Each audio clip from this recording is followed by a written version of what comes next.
So thank you very much for the opportunity. I feel really, I don't know what I'm going to do now. Michael's just the Retirement Commission. I was there for 10 years. Thanks, Michael. Anyway, my appointment was rather odd in that Colin Blair was the first Retirement Commissioner, and he was appointed for 6 years for each review. And when the review was finished, the contract finished. So when I was approached to take the role, they gave me a 1-year contract because there was 1 year left of Colin's contract. So the 2003 review, when it was finished, my contract finished. But Stephen Mahari at that point said, the Minister said that things would change and that we were moving towards a 3-year review, and the Act was in Parliament. So he convinced me with a 1-year contract that I would have to job for longer than that, which I did, of course. I went for 10 years. I wanted to talk about, you arrive at a job like the Retirement Commission, and there's one line in the Act that says to help New Zealanders prepare financially for their retirement. So sort of how do you do that? I'm moving away from the review a little bit to give you an idea of how we developed some of the things that we used for the review.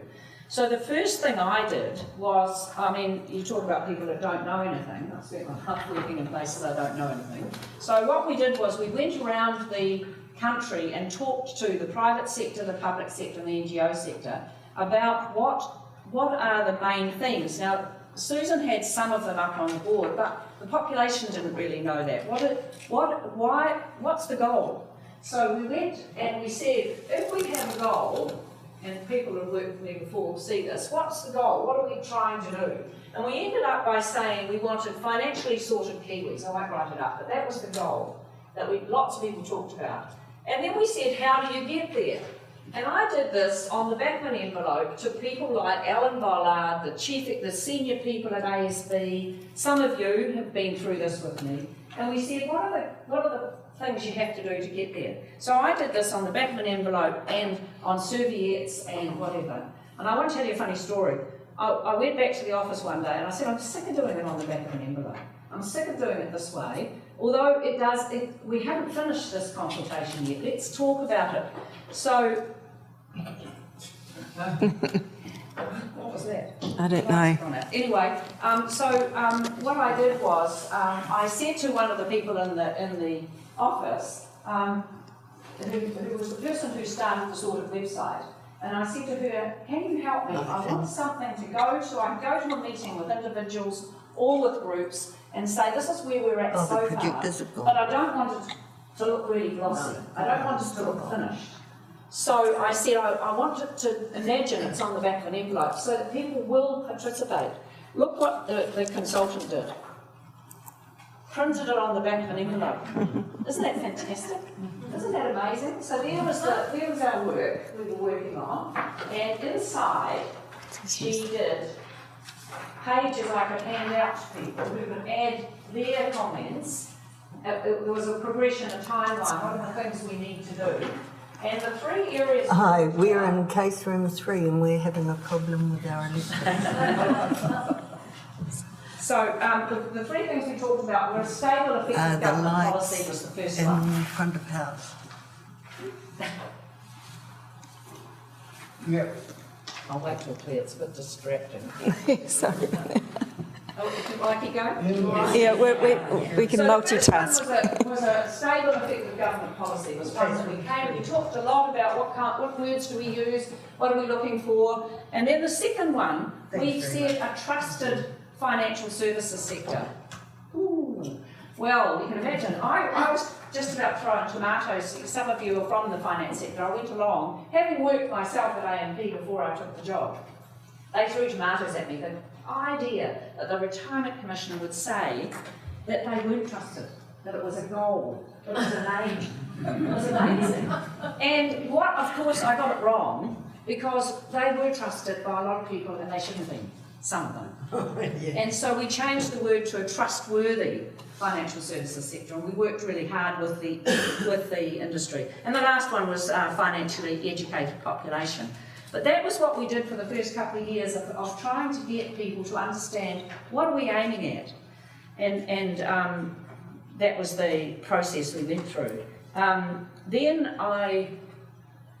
we had a famous person called Roger Hernard who walked in the door just before we started, and I thought he wasn't here and I was going to be able to talk about him. And he, in the 2007 review? 2010 review, okay, I'm going to talk about those. He came up with objectives for retirement income policy, which I think just beat yours, really. I think they add to what Susan put on the board. So if you can't, you can read them fairly well. And I think these stand up today, and Malcolm Menzies, who's here, also reminded me of these, and these, I think, the Commission and could use these to talk to the population about why do we have retirement income policy. I think these objectives are brilliant. I thought it was a great piece of work, and it's you can find it at Roger Hernard 2010. You'll find the paper. It's fantastic. Thank you. I'm going to keep moving. So then we said, okay, that's all very well. This is about retirement income. And you'll remember that the Commission was becoming more and more interested in financial education and financial literacy.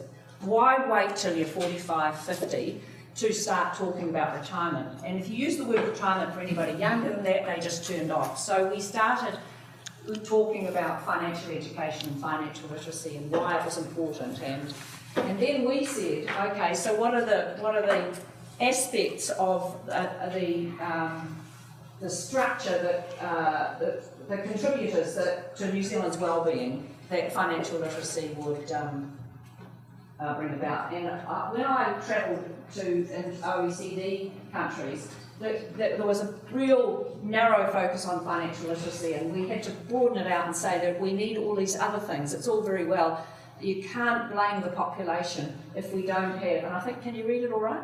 So I don't have to read the parts, but if you don't have all those 8 parts to a structure or a system, then it will fall over. So when you talk about the reviews, we have to remember that we expect other parts of the sector, of the government and the private sector, to be doing their bit. If they're not doing their bit and the consumer people aren't doing their bit and the welfare people aren't doing their bit, then it doesn't matter what we do in a way. So it has to come together. We have to work together. And that's, I think, one of the things in the review, that we have to say that we expect these other bits to be functioning well as well. So, so then we went to, I want to talk about the reviews very briefly. The 2003 review, which I have here, was just underway. Advanced Arkansas, for those of you to make a smile to remember, was the chair, and this was the 2003 review that when I arrived. 2007, we decided to do, in a way, it was much wussier when you look at it. And it was about saying we need a lot more information. We can't make decisions. So the review recommendations, if you look at them, say we need this data, we need this information, we need social welfare to give us this, we need EMB to give us that, or whatever the department was called then. And actually, it sunk without a trace. The review was a bit of a waste of time. I mean, it's never a waste of time because you're talking with people about this issue. And one of the things that I decided as a retirement commissioner, if you can't change things, at least get people having the conversation. So when I finished, and we haven't, for example, raised the age of eligibility, people would say to me, you must be disappointed. And I said, I don't think there's a person in New Zealand that hasn't heard this conversation. At least we've had the conversation. So if the government do it quickly, people will have had a warning. If we hadn't had the conversation, then it would have been a total waste of time. 2010, however, we came out fighting a little bit more, and that's where the recommendations were about the raising of the age, about the cost of New Zealand super, about home ownership, help with accumulation. You can see them all up there. We also talked about fairness around overseas and the couples. I mean, I could go over this again. But you've all heard it. I don't think the state should have a say in who you sleep with in your house. And so if they fund you as a couple or as two people living together. I think that's just crazy. We talked a lot about needing more data and more research, and we started to, and Len started to get interested for the first time. It was really fantastic. And some of you will remember a session we had around the review where unfortunately we gave Len the pen. And he started at this end, and by the end of the seminar he was over here. You know, he'd given us all the information, so it was fantastic to start getting stats interested in the area. We also talked about the issue of old age health costs and home, and you'll see that as a recommendation 2 or 3 times. And then, of course, around communication. And communication, and I think that is one of the most fundamental things, is getting the population to understand what the issues are.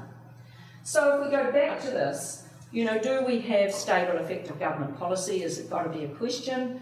And one of the good things, some of you will know Alison O'Connell. She wrote to me this week when I told her I was doing this, and she said when she first heard about New Zealand, and it would have been 2004, 5, around about then, she thought it was very stable and very clear because the UK was so confused and complex. And some of you will remember her slide where you could apply for 23 different parts of the pension in Britain, and in New Zealand I think you have 2 choices: disability and accommodation.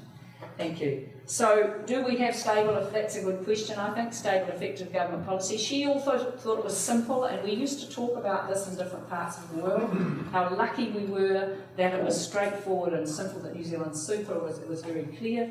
If you read the reviews pre-KiwiSaver, we talked about how do we persuade the private sector to come up with the right products, which was part of, as you saw before.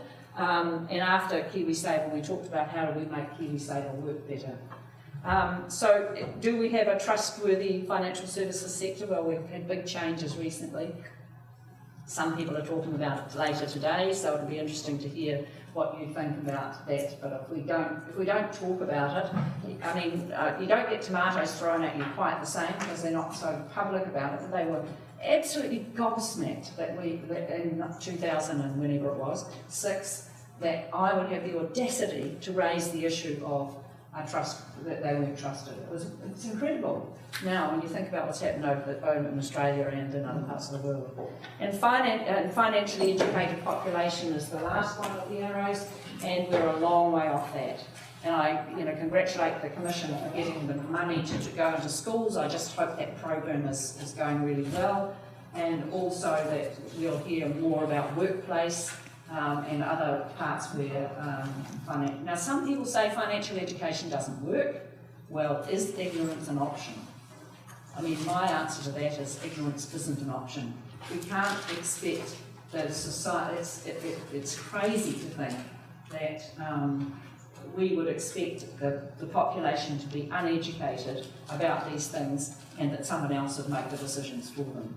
So I think it's really important as well. I'm going to leave it there because I've got 1 more minute, and I think that is a good way to finish the thing. So thank you very much, everybody.